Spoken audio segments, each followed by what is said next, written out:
also have a tremendous reputation of being a straight shooter. Is that part of what you're talking about? I mean, you communicate in simple terms and you tell the truth.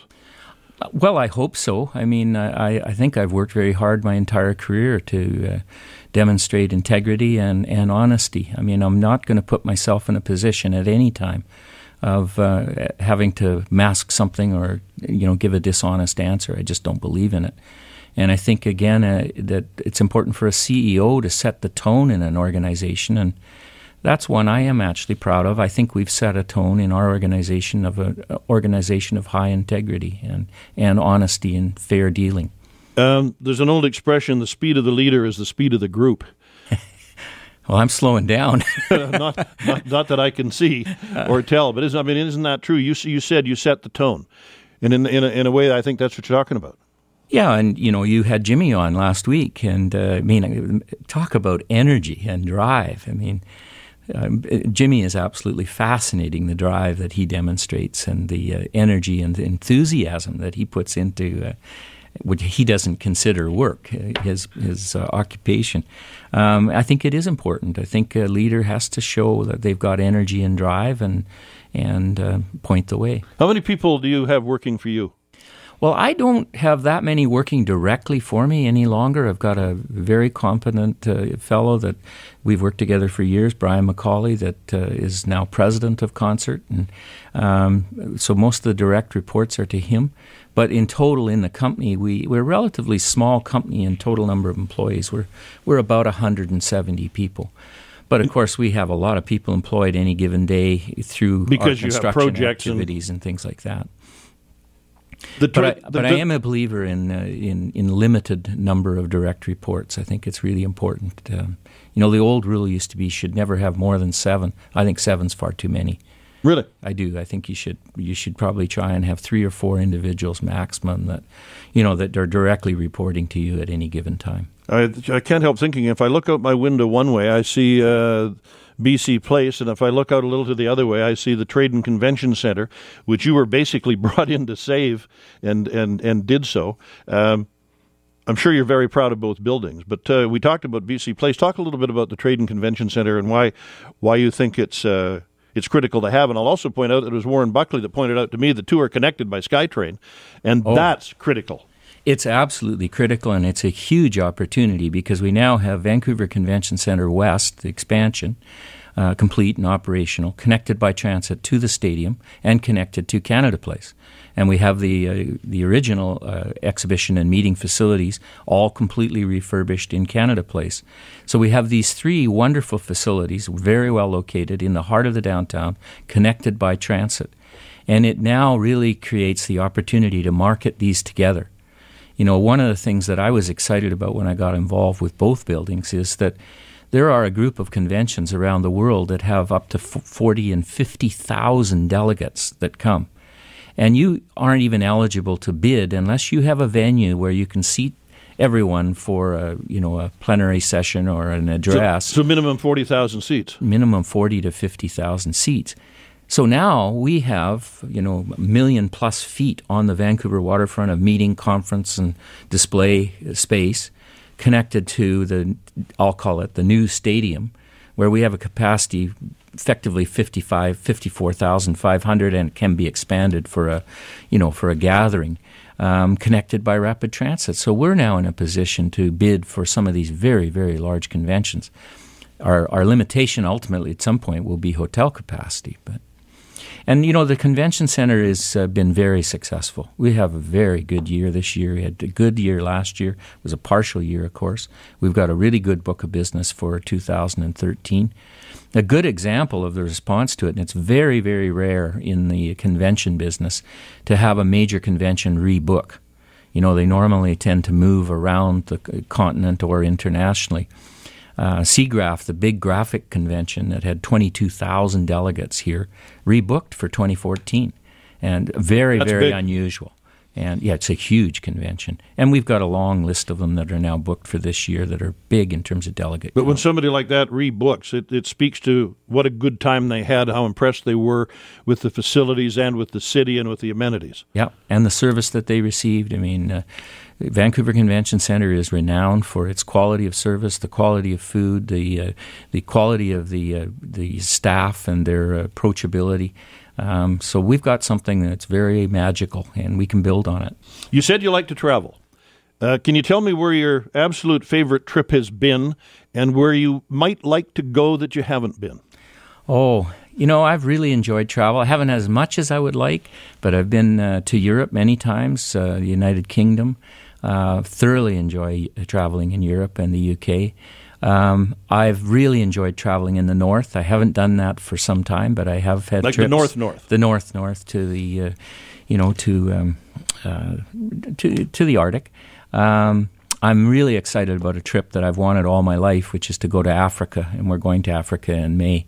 We're going to Kruger Park, and I can't wait for that. I have been. Have you? Yeah, spent 3 nights in Kruger National Park. Yeah. Spectacular.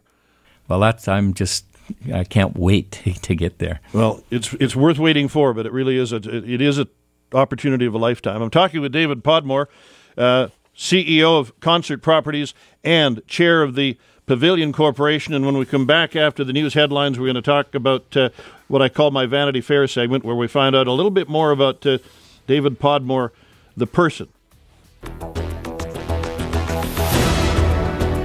Final few minutes with David Podmore in our series on chief executives, and it's always interesting to find out what these very successful, very driven people do to unwind. We touched on it earlier. You like to fish, you like to ski. I do. I love skiing. And you take time to do it still. I still do. I don't get the days in that I used to, but I'm hoping that will change over the next few years. I do love fishing, both freshwater and saltwater, but particularly freshwater fishing. I love boating, and I do like working with my hands. I don't get much time to do it, but I've developed some skill in that regard, and I love to golf. Do you read? I do. I read intermittently. I find that I'll read a bunch of books, and then there'll be a drought. I may not read for several months, other than I read the papers and that every day. And then all of a sudden, again, I'll have a whole series of books that I would read. What are you reading right now? I just finished the Jobs book. Steve Jobs, and I found it fascinating. It's a really interesting read, and certainly I didn't know an awful lot about Steve Jobs. What did you learn about him? Well, I learned that he was a very difficult man and had a very different style than you would normally equate with a CEO. Obviously very brilliant marketer. And obviously, we see the results of his efforts. He's really led the industry. One thing I thought was fascinating is the relationship that he had with a number of individuals. I didn't really realize there was a relationship. Like Gates and him had a relationship, and it was strained at times. Yeah. But they had a relationship. We talked about it earlier. The relationship with Eisner at Disney was interesting. Well, that's another terrific book. The Eisner book. I don't have the title with me, but I read it about 3 or 4 years ago. Yeah. All about the Disney. No, it's a really interesting read. The one I'm reading now, I'm finding a little tougher to get through, and actually Peter Brown gave it to me. Is Civilization, and it's a fascinating book, but it's a little bit more academic and a little bit tougher read. I've asked each of the chief executives, if you could have dinner with any 4 people, living or dead, who would they be and why? Well, besides my family, obviously it'd be wonderful to have dinner with my father and mother, and my dad never got the chance really to see what we were able to accomplish. I would want to have another dinner with Jack. We always had a great time. I would love to have dinner with Leonardo da Vinci. Just a fascinating man, and the intellect must have been incredible, because he had ideas that he couldn't execute, but that, were 400 years ahead of their time. And so I think he'd be a fascinating individual. I guess if he was sober, it might be nice to talk to John A. Macdonald. Maybe you want it when he isn't sober. I thought you were going to say Winston Churchill. Well, Churchill would be one, but John A. Macdonald, because, the vision of that man is what we have today, the creation of Canada. And it would be interesting to have dinner with him. The other one, which maybe a lot of the listeners may not know, is Roderick Haig Brown. Roderick Haig Brown, of course, was a very early conservationist, naturalist, a fabulous fisherman, eventually ended up settling in Campbell River, and had quite a profound impact on our community.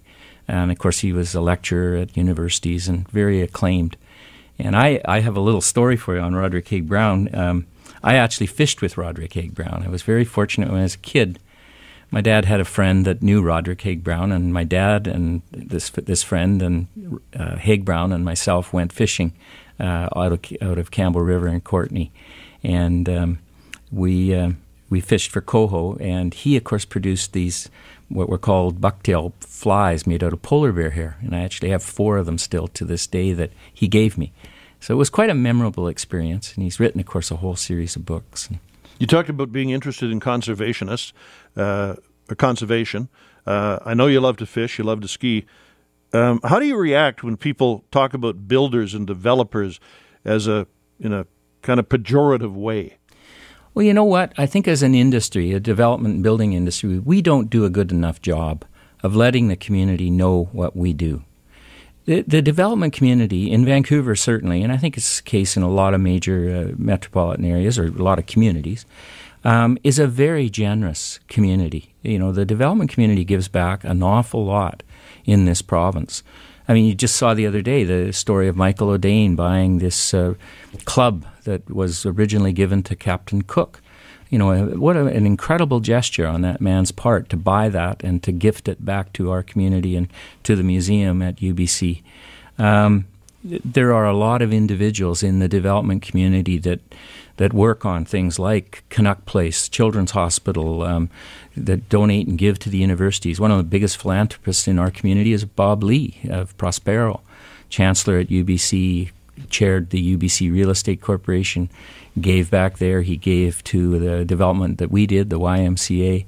And if a whole bunch of names in this community that are household names, are well known. And they often do it very quietly. Yeah, they don't look for a lot of credit, and they're doing it for the right reason. They're doing it to support our community. You've worked really hard. You've had tremendous success. Have you had some luck along the way?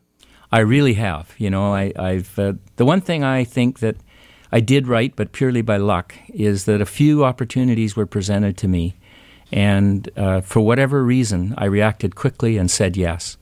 The opportunity to create concert with Jack. I didn't even take a second to say, yeah, let's do that together. When Alvin Nayrod phoned and asked me to come back from Edmonton to Vancouver, fortunately, I didn't waste any time. I said, yeah, that's a great opportunity. If I'd said otherwise or hesitated, the opportunity probably would have disappeared. But it also tells me that you make decisions. And almost everybody that I have talked to, whether it's been in this series or people that I have worked with in broadcasting over the years, the really good ones know how to make a decision. I think that's true. I think you're not afraid to take a decision. But, the other one that I think is a characteristic of a lot of the people you've interviewed and a lot of people that I would look to as, as mentors or as role models, don't dwell on their mistakes. They don't dwell on their failures, because we all have them. There's no point in that. You can learn from a failure. You can learn from a mistake, but you don't dwell on them. You don't beat yourself up forever over them. And it's interesting. You remember Ron Bremner used to run this radio station. I remember him saying to me one day, every mistake you make is an opportunity. Exactly. Yeah. Well, that was a really interesting way of putting it. That's a very good Don't make too many, but... No, and hopefully you don't make the same mistake twice. I think that's key. But I think you can easily get in a real bad position, if you dwell on these things too long.